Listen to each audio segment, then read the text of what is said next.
Toshkent tumani axborot kutubxona markazi tavsiya etadi.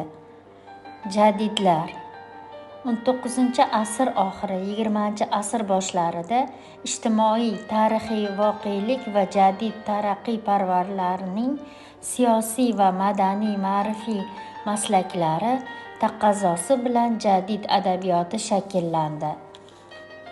19-asrning 80-yil oxirida mamlakatimizda jadidchilik harakati paydo bo'ldi. Binobarin, o'sha davrdagi iqtisodiy hayotda, maorif, matbuot va turmush tarzida qaror topayotgan islohotchilik kayfiyati adabiyot va san'atni ham chetlab o'tmadi.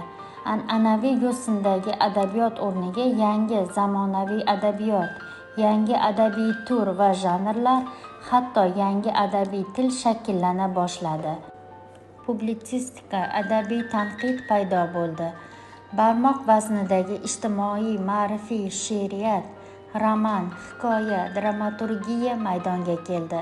Jadidchilik adabiyotining Behbudiy, Siddiqiy Ajzi, Abdulla Qodiriy, Hoji Mo'in, Abdulla Avloniy, Hamza Hakimzoda, Siddiqiy, Xondayliqiy, Fitrat, Sadriddin Ayni, Tavallo, Nozima xonim, Mir Mulla va Mir Muhsin Shermuhammedovlar, So'yfizoda, Ibrohim Davron, Abdulla Badriy, Nusratilla Qudratulla, Milliy Xurshid, Cho'lpon kabi o'nlab namoyandalar yetishib chiqdi. Shu o'rinda alohida ta'kidlash zarurki, jadid adabiyoti ushbu harakat g'oyalarini aks ettiruvchi badiiy hodisa bo'libgina qolmadi, balki shu harakat zamirida tug'ildi. Uning maqsad va vazifalari taqozosiga ko'ra maydonga keldi. O'sha davr ma'naviy hayotiga ta'sir ko'rsatdi.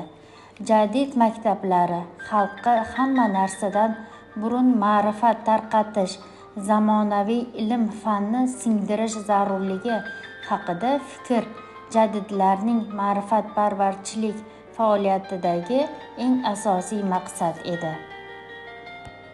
Hozirgi davrga kelib, jadidchilik ijtimoiy-siyosiy harakat sifatida e'tirof etildi. Uning xizmatlari tan olindi. Jadid adabiyoti milliy madaniyatining tarkibiy qismi sifatida baholanib, o'nlab kitoblar, turli asarlar nashr etilmoqda. Ko'plab xayrli ishlar amalga oshirilmoqda. Keyingi yillarda, asrlar davomida